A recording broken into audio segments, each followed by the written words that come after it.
नमस्कार मेरे प्यारे दोस्तों। आज आपका एक बार फिर से बहुत बहुत स्वागत है। तो मेरे प्यारे दोस्तों, जैसा कि हमने आपको जो सूर्य के बारे में थे, चांद के तारे में, जैसा हमारा ब्रह्मांड जो बना था, इसके बारे में हमने आपको सब कुछ विस्तार पूर्वक बता दिया था। यकीन मानिए कि अगर आपने नोट्स बनाया होगा तो आपको उससे बाहर कोई भी क्वेश्चन नहीं आएगा। अगर आपकी कोई भी परीक्षा हो तो उस वीडियो का नोट्स जरूर देख लीजिएगा, उस वीडियो को नोट जरूर करिएगा, इससे आपको बहुत हेल्प मिलेगी।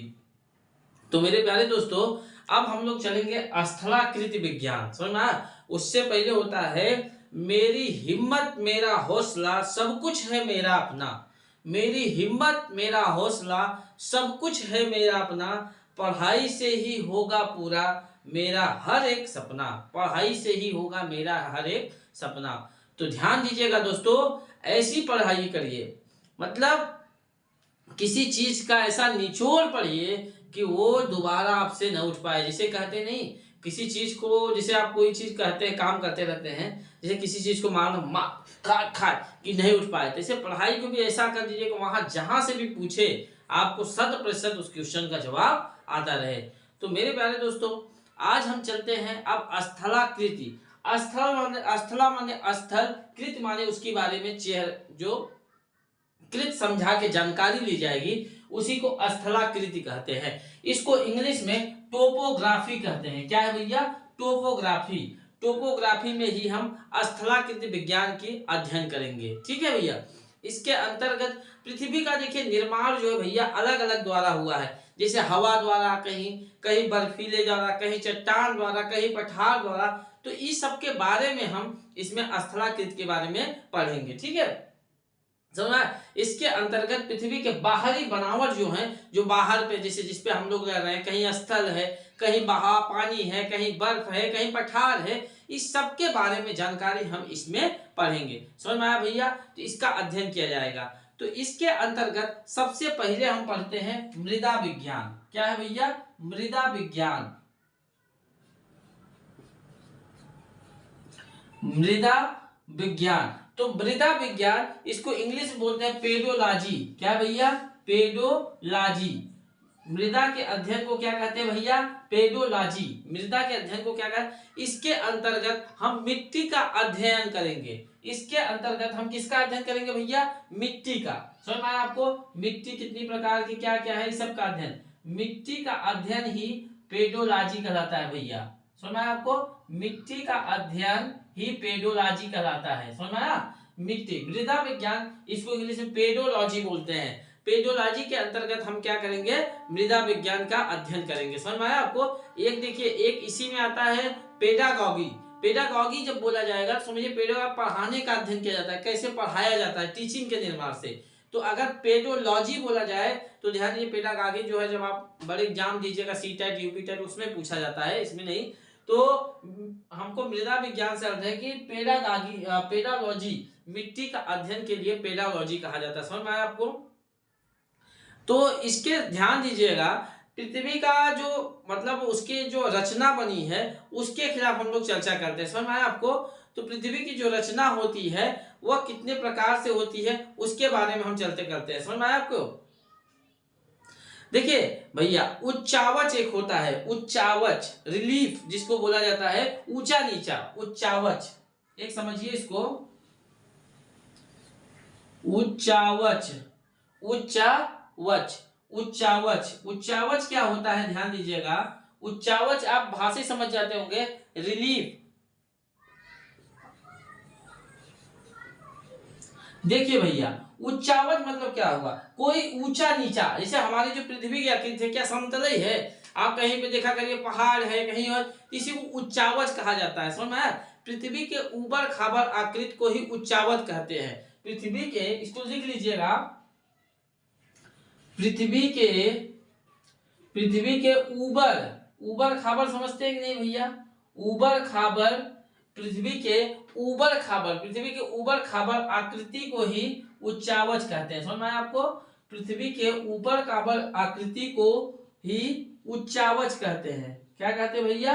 उच्चावच। उच्चावच, चमचा चावच मत समझ लीजिएगा, चावल, उच्चावच। ऊंचा नीचा। तो पृथ्वी की आकृति जो है देखिए भैया ऊंचा नीचा है, कहीं भी जैसे पठार है, कहीं देखिए माउंट एवरेस्ट कितना ऊंचा है, कहीं मरियाना गर्त कितना नीचे है। तो इसी को कहा जाता है, जिसे हमारी पृथ्वी ऊंचा नीचा ऊपर खाबर है, इसी को उच्चावच कहा जाता है। तो अब देखिए उच्चावच को हम 3 श्रेणियों में बांटते हैं। किसमें? उच्चावच को 3 श्रेणियों में बांटते हैं। कितने भैया? उच्चावच को 3 श्रेणियों में बांटते हैं भैया। उच्चावच जो है 3 श्रेणियों में है। कितने भैया?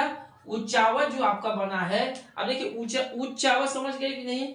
उच्चावच समझे? तो उच्चावच किसे कहते हैं? इसको 3 श्रेणियों में, प्रथम उच्चावच, प्रथम श्रेणी को उच्चावच, द्वितीय श्रेणी को उच्चावच और तृतीय श्रेणी को उच्चावच। तो आइए हम लोग समझते हैं इसको। हम रब कर दे उच्चावच का, चलिए उच्चावच का वो हटा देते हैं, ठीक है।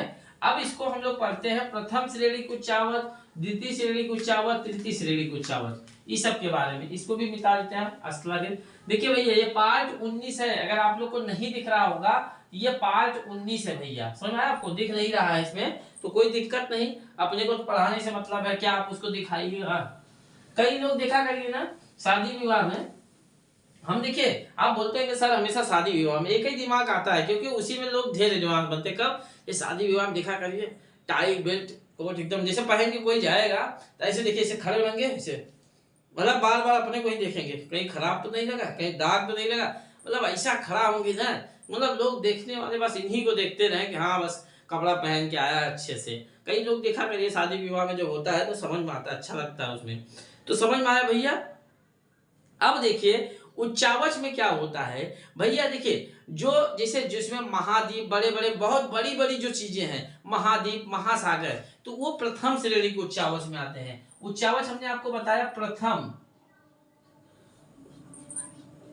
प्रथम श्रेणी उच्चावच, नाम वो कैसा कैसा रख दिए वैज्ञानिक, प्रथम श्रेणी के उच्चावच। अब प्रथम श्रेणी में क्या होता है भैया, इसके अध्ययन में जो बड़े बड़े चीजें होती हैं, आप जैसे बड़ा बड़ा आप क्या बोलिएगा, अपने घर की कोई चीजों को आप बोलिएगा बहुत बड़ा है, इसको आप थोड़ी बोल सकते हैं। तो प्रथम से इसमें देखिए ध्यान दीजिएगा, इसमें महाद्वीप महासागर आते हैं, बहुत बड़े बड़े महाद्वीप। महाद्वीप महाद्वीप का मतलब समझ गए कि नहीं भैया? जब आपको बताएंगे महाद्वीप हुए, महासागर हुए, महासागर हुए, महापर्वत हुए, जो भी चीजें बहुत बड़ी बड़ी चीजें, ऐसे लिख लीजिए बहुत बड़ी बड़ी चीजें, बहुत बड़ी बड़ी चीजें, बहुत बड़ी बड़ी जो चीजें हैं वो प्रथम श्रेणी के उच्चावच में आते हैं। समझ में आया आपको?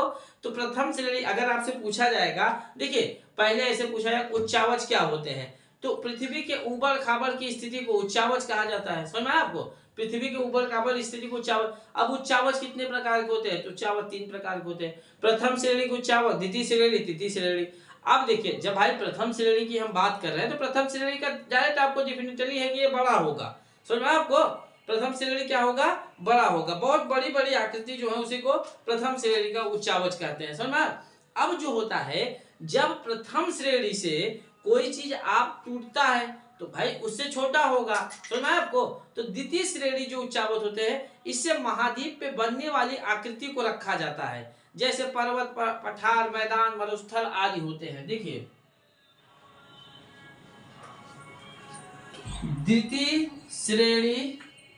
द्वितीय श्रेणी के उच्चावच, समझ में आया भैया?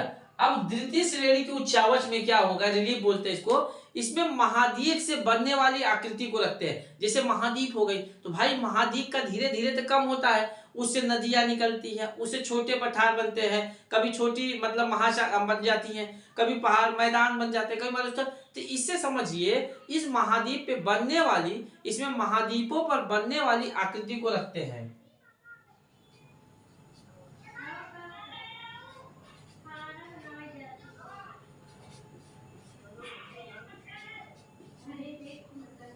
समझ में आया आपको भैया? ये क्या है भैया? महाद्वीपों पर बनने वाली आकृति को रखते हैं, बनने वाली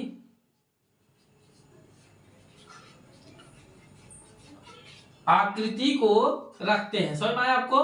महाद्वीपों से बनने वाली आकृति को हम द्वितीय श्रेणी में रखते हैं। अब जैसे देखिए महाद्वीप महासागर तो हो गए, लेकिन ये बड़े बड़े होते तो इन्हीं से कभी कभी देखा करें नदियां निकलती हैं। तो इसमें क्या हो रहता है, ध्यान समझ में आया कि नहीं आपको? पर्वत हुए, नीर नदी झील, इसमें देखिए पर्वत हुए आपके, नदी हुए, झील हुआ, समझ में आया आपको, पर्वत हुआ, नदी हुआ, झील हुआ, मरुस्थल हुआ, मैदान हुआ, ये सब इसी में आते हैं। मरुस्थल,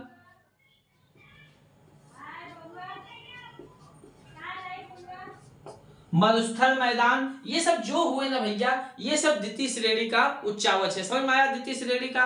सेकेंड ऑफ रिलीफ आपको समझ में आया, जब महाद्वीपों से जो उसके नीचे जब बनते हैं तो उन्हीं को हम द्वितीय श्रेणी के उच्चावच कहते हैं। आइए तृतीय श्रेणी के उच्चावच, इसमें क्या होता है, काट छाट अपरदन से बनने वाली अक्षर को रखते हैं।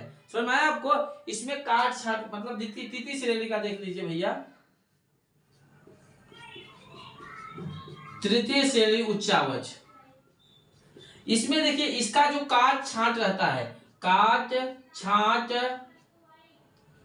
समझ में आया, काट जो इसका काट छाट जो बचता है उसी को कहा जाता है। समझ में आया, जो अपर्दन द्वारा, अपर्दन समझ रहे हैं, जैसे किसी चीज का अपर्दन अभी हम आगे बताएंगे, अपर्दन द्वारा जो बननी आकृति होती है उसी को तृतीय श्रेणी की स्थलाकृत कहते हैं। समझ में आया आपको, जलप्रपात हुआ, लोहेश हुआ, छोटी घाटी हुआ, ये सब तृतीय श्रेणी के उच्चावच में आते हैं। ये चीजें आपको समझ में आया, तीनों समझ में आया, प्रथम श्रेणी उच्चावच, द्वितीय श्रेणी उच्चावच, तृतीय श्रेणी उच्चावच, समझ में आ गया भैया सबको, एकदम सब डाउट्स क्लियर है कि नहीं आपका।